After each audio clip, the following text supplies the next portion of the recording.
Sir నమస్కారం sir. నమస్తే sir Ali గారు ఎలక్షన్స్ కంటే ముందర వైసీపీ పార్టీకి సపోర్ట్ చేశారు, వైసీపీ పార్టీలో కూడా ఉన్నారు. తర్వాత ఎలక్షన్ రిజల్ట్స్ తర్వాత బయటకు వచ్చేసారు పార్టీ నుంచి. అయితే అప్పటి నుంచి కూడా ముందు నుంచి అంటే పవన్ కళ్యాణ్ గారితో ఆలీ గారికి మధ్య విభేదం అయితే స్టార్ట్ అయింది సార్. చిన్న గొడవలు, మాటలు యుద్ధం, ప్రెస్ మీట్లు కూడా ఎన్నో పెట్టారు.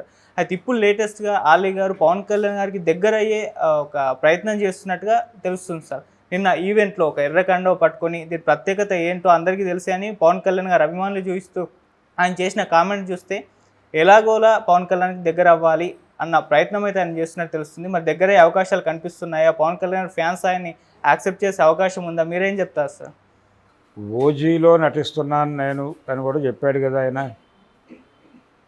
ఓజీలో నటిస్తున్నాను, అదే నిర్మాతలు తీసినటువంటి సినిమాకి ప్రమోషనల్ ఈవెంట్కి తాను వచ్చాడు. అవును, ఏది సరిపోదా శనివారం అనే సినిమా వచ్చి ఆయన నానిని ఆశీర్వదిస్తూ సినిమా హిట్ అవుతుందని చెబుతూ దాని కంటిన్యూషన్లో ఆయన ఆ సినిమా ప్రస్తావన కూడా చేశాడు. ఓజీ ప్రస్తావన కూడా చేసి కొంచెం అభిమానులను అలరించే ప్రయత్నంలో ఆయన ఈ ఎర్ర కండువా ప్రదర్శనలో అవి చేశాడు. అవును. అయితే వాళ్ళిద్దరి మధ్య వివాదం, ఆయన పొలిటికల్గా పార్టీ వ్యవహారం, ఆయన ఒక సీట్ అడిగాడు ఈయన్ని, పవన్ కళ్యాణ్ని. ఆయన ఇస్తానన్నాడు. నరసరావుపేట ఆ ఏరియాలో ఏదో సీట్ అడిగాడు ఆయన. ఆ సీటు ఇస్తాను అని తాను చెప్పినట్టుగా పవన్ కళ్యాణ్ గారు తర్వాత చెప్పాడు. అయితే ఈలోపు అక్కడ ఏదో జరిగింది, సంథింగ్ పొత్తులకు సంబంధించి ఏదో జరిగింది. ఈయన వేరే నిర్ణయం తీసుకుని వైసీపీ వైపు వెళ్ళాడు. ఇలా ఆయన ప్రయాణం వైసీపీ వైపు జరిగింది. ఆ సందర్భంగా మొదట ఈ వివాదానికి అగ్గిపుల్ల వేసినవాడు పవన్ కళ్యాణ్. ఆయన కొంతమంది మనుషులు చాలా విచిత్రంగా ప్రవర్తిస్తారు, మనతో ఉన్నట్టుగానే ఉంటారు, అలా పక్కకి వెళ్ళిపోతారు, ఇంకో చోట అకామిడేట్ అయిపోతారు అని ఆలీ గురించి మాట్లాడాడు.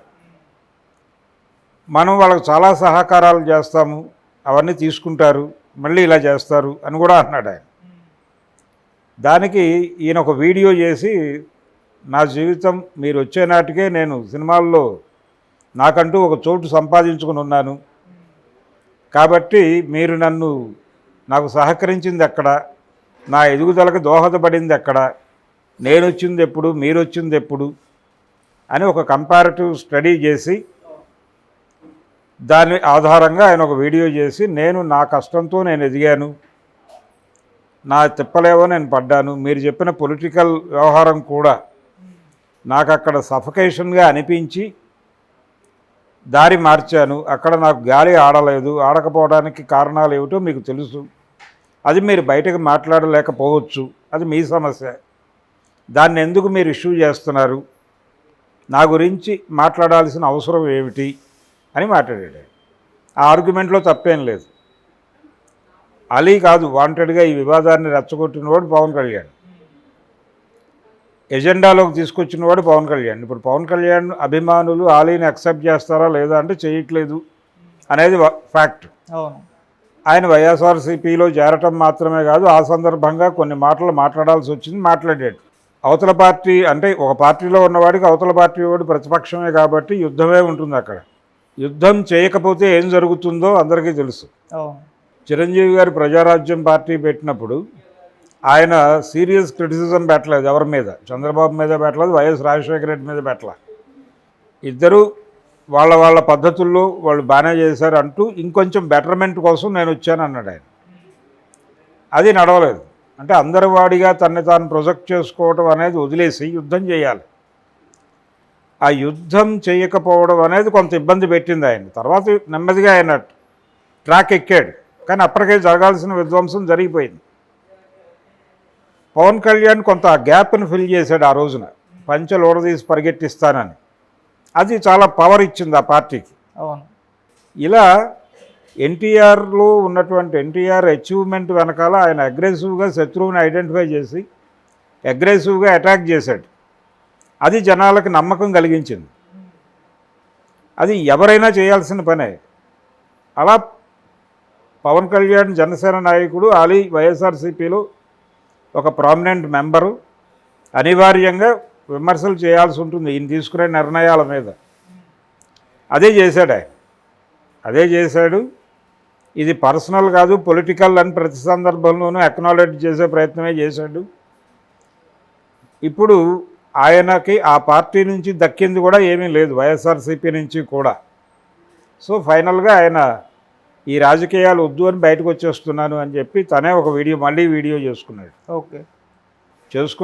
కూటమికి చెందినటువంటి ఈ మొత్తం ప్రయాణంలో కూటమికి చెందినటువంటి ఒక సంస్థ, ఒక టీవీ ఛానల్ ఈటీవీ, కూటమికి బలంగా వెన్నుదన్నుగా నిలబడినటువంటి రామోజీరావు గారి కంపెనీలో ఆయన షో చేస్తూనే ఉన్నాడు కంటిన్యూస్గా. దీన్ని కూడా చూడాలి కదా, గెంటేయాలి కదా చట్ట ప్రకారం. ఆయన్ని గంటలేదు కదా, షో కంటిన్యూ చేస్తున్నాడు ఆయన. కాబట్టి ఆయన తన పద్ధతిలో తన ఆట ఆడుతున్నాడు. అలీ వైఎస్ఆర్సీపీ నుంచి బయటకు వచ్చి ఇరిగి ఎక్కడ లొకేట్ అవ్వాలి తను సినిమాల్లోనే ఆ సినిమా ప్రయత్నాలు చేసుకుంటున్నాడు.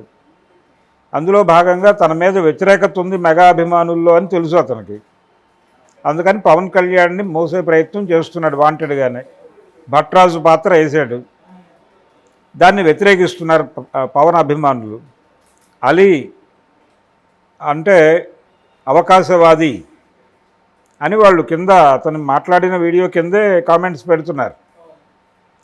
ఈ అవకాశవాది అని తిడతారని కూడా అలీకి తెలుసు. అయినప్పటికీ తను ఫర్దర్గా కంటిన్యూ కావాల్సింది సినిమాల్లో కాబట్టి ఇక ఈ ధోరణిలో కొంతకాలం ఒక 5-6 సినిమాల తర్వాత జనం మళ్ళీ మర్చిపోతారు దీన్ని. అప్పటిదాకా తను సస్టైన్ అవ్వాలి, అలవాటు అవ్వటం అనేది సిద్ధాంతం సినిమా వాళ్ళకి. ఆ అలవాటు అవ్వటం కోసం మాట్లాడారు. అందులో డ్రామా ఉందనుకుంటే డ్రామా ఉంది, ఆయన స్ట్రగుల్ ఉందా అనుకుంటే ఆయన స్ట్రగుల్ ఉంది, రెండూ ఉన్నాయి, రెండూ మిక్స్ అయి ఉన్నాయి దానిలో. అందుకని ఇప్పటి ఆలీకి అప్పటి ఆలీకి తేడా ఉంది. రాజకీయ నాయకుల్లో చాలామంది, చంద్రబాబు నాయుడు గారు అనే పెద్ద మనిషి కాంగ్రెస్ పార్టీ అనే దానిలో ఉన్నప్పుడు ఆయన ఒక అద్భుతమైన ప్రకటన చేశాడు. ఆ రోజుల్లో పార్టీ అధిష్టానం ఆదేశిస్తే మా మామగారి మీద పోటీ చేయడానికి నేను సిద్ధం అన్నాడు కదా. మరి వారే ఇప్పుడు తెలుగుదేశం పార్టీ అధినాయకుడు కదా. అవును. అదేమిటి ఆ రోజు అలా అన్నాడు ఈరోజు ఇలా అన్నాడంటే ఎలాగా? జై మోడీ అన్న 2014లో ముందు ఎన్నికలకి ముందు జై మోడీ అని, ఎన్నికలైపోయిన కొంతకాలానికి నై మోడీ అన్నది కూడా ఆయనే కదా. పవన్ కళ్యాణ్ గారు లోకేష్ చేసినంత దోపిడీ ప్రపంచంలో ఎవరూ చేయలేదు అని 2019 ఎన్నికలకు ముందు మంగళగిరి నియోజకవర్గంలోనే మాట్లాడాడు కదా సాక్షాత్తు. అదే అవినీతి లోకేష్తో ఆయన అంటకాగి మళ్ళీ 2024 ఎన్నికల్లో ప్రచారం చేశాడు కదా. ఏమిటిది డ్యూయాలిటీ అంటే? పొలిటికల్ డ్యూయాలిటీ అలాగే ఉంటుంది. అదే అలీ చేశాడు, అంతకుమించి భిన్నంగా ఏం చేశాడు ఆయన? పవన్ కళ్యాణ్ లోకేష్ని తిట్టలేదు అని చెప్పగలడా? లోకేష్ అవినీతి పరుడు అని చెప్పలేదని అనగలడా? ఆ వీడియోస్ ఉన్నాయి అవైలబుల్గా. చంద్రబాబు పరమ అవినీతి పరుడు అని మాట్లాడలేదా? మరి అదే చంద్రబాబుతో అంటకాగుతున్నాడు కదా ఈ రోజున. అవకాశం అంతే, ఎవరైనా అంతే. ప్రయోజనం అప్పుడు ఎక్కడున్నాం, ఏ వేదిక మీద ఉన్నాం అనే దాన్ని బట్టి ఏం మాట్లాడాలి అనేది కొంత డిసైడ్ అవుతుంది. దీన్ని చూస్తుంటే, ఈ వ్యవహారం చూస్తుంటే నాకు ఒక పాత జోకు గుర్తొస్తుంది. ఒక పొలిటీషియన్ని అంటే ఓ పొలిటికల్ పార్టీని చాలా రెడిక్యూల్గా క్రిటిసైజ్ చేసినటువంటి ఒక నాయకుడు పార్టీ ఓడిపోయిన తర్వాత గెలిచిన పార్టీలో చేరడానికి కదలిక మొదలుపెట్టిన తర్వాత ఆ పార్టీకి సంబంధించినటువంటి జనరల్ బాడీ సమావేశంలో ఇది చర్చకు వచ్చింది. బలానా నాయకుడు మన పార్టీలోకి రావాలనుకుంటున్నాడు, ఏమిటి పరిస్థితి అని మొత్తం మూకుమ్మడిగా వ్యతిరేకించారు. మూకుమ్మడిగా వ్యతిరేకించిన తర్వాత అధినాయకుడు సంతకం పెట్టాడు అతన్ని చేర్చుకుందామని. అదేమిటి జనాలందరూ వద్దంటున్నా ఎందుకు చేర్చుకుంటున్నారంటే ఆయన చెప్పాడట. ఏం చెప్పాడంటే, ఇంతమందిలో కోపాన్ని రాజేశాడు అతను, ఇంతమందిలో వ్యతిరేకత రాజేశాడు అంటే ఏ స్థాయిలో మన పార్టీ మీద విరుచుకుపడి ఉంటాడు అతను ఆ రోజుల్లో. అతన్ని మనం తీసుకొస్తే ఇప్పుడు అవతల పార్టీని కూడా ఈ లెవెల్లో క్రిటిసైజ్ చేస్తాడు కదా. అలాంటి వాడు ఒకడు ఉండాలి మన దగ్గర. వెంటనే అతనికి కబురు పెట్టండి, రేపు వచ్చి జాయిన్ అవ్వమనండి. ఈ లెవెల్లో ఉంటాయి. అందుకని ఆలీకి వచ్చిన ప్రమాదం ఏమీ లేదు. 4 రోజులు పోతే వాళ్ళే అలవాటు పడతారు. ఆయన ఆ ప్రయత్నం చేస్తున్నాడు. ఆయన అవకాశవాది కాదు అని నేను అంటలేదు. ఓకే, ఎవరైనా అవకాశవాదమే. ఆయన ప్రొఫెషన్లో నిలబడాలనుకుంటున్నాడు. ఆ ఏరియాలో పవన్ కళ్యాణ్నో లేకపోతే చిరంజీవినో ఒక మాట అని నిలదొక్కునే పరిస్థితి ఉండదు కాబట్టి ఆయన వేవ్లో వెళ్ళిపోతున్నాడు. ఆ వేవ్లో వెళ్ళాలని డిసైడ్ అయ్యారు. ఇవన్నీ తెలుసు అతనికి. ఇలా తిడతారని తెలుసు, అవకాశవాది అంటారని తెలుసు. అన్నీ తెలిసినప్పటికీ కాలెట్టాడు. ప్రవాహంలో కాలెట్టి ఈత కొట్టడం మొదలెట్టాక అంతే, వెళ్ళిపోవటమే. మూవ్ ఆన్ థియరీ ప్రకారం వెళ్ళిపోతాడు ఆయన. సార్ అంటే ఇప్పుడు ఆలీ గారు సినిమాల్లోనే ఉండాలి, కాకపోతే సినిమా అవకాశాలు ఆయనకు పెద్దగా లేదు. దొరికిన అవకాశం కూడా డబుల్ స్మార్ట్లో ఆయన్ని చూడడానికి కూడా ప్రేక్షకులకు విసుగొచ్చేసింది. ఇప్పుడు ఈ అవకాశాల కోసమే పవన్ కళ్యాణ్ గారిని కాస్త మెప్పించే ప్రయత్నం చేస్తే మెగా ఫ్యాన్స్కి, మెగా ఫ్యామిలీకి దగ్గరగా ఉంటే కాస్త సస్టైన్ అవ్వచ్చని. అదే ప్రయత్నం, అదే చెప్పింది నేను ఎంతసేపు. పొలిటికల్గా రావటాలు ఏమి ఉండవండి ఇక్కడ. రాజకీయాలు లేవు. ఆయన రాజకీయాల్లో నుంచి బయటకు వచ్చేసానని ప్రకటించాడు. తాను సినిమాల్లో లొకేట్ చేసుకోవాలనుకుంటున్నాడు, తిప్పలు పడుతున్నాడు. ఆయన పవన్ కళ్యాణ్ మీద చేసిన వీడియో లైవ్లోనే ఉంది. పవన్ కళ్యాణ్ మీద ఆయన చేసిన విమర్శలకి సమాధానం ఏం చెప్పలేదు ఆయన. ఎలా చెప్పలేదు అంటే, పవన్ కళ్యాణ్ లోకేష్ని, చంద్రబాబుని తిట్టిన దానికి సమాధానం చెప్పాడా తర్వాత వాళ్ళతో కలిసిన తర్వాత? చెప్పలేదు. ఎవరైనా అడిగారా? అడగలేదు. అంతే, ఒక ప్రయాణం అలా జరుగుతుంది అంతే. ఒక ఉమ్మడి శత్రువు ఉన్నారు. ఆడొక జగన్మోహన్ రెడ్డి అనే ఉమ్మడి శత్రువు ఉన్నాడు. శత్రువుకి శత్రువు మిత్రుడు కాబట్టి అందరం కలిసాం.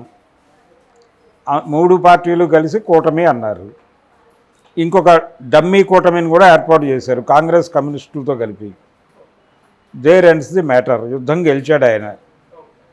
ఆ గెలిచిన యుద్ధం యాంత్రికము, తాంత్రికము అని అంటున్నారు ఇప్పుడు. ఎవరు?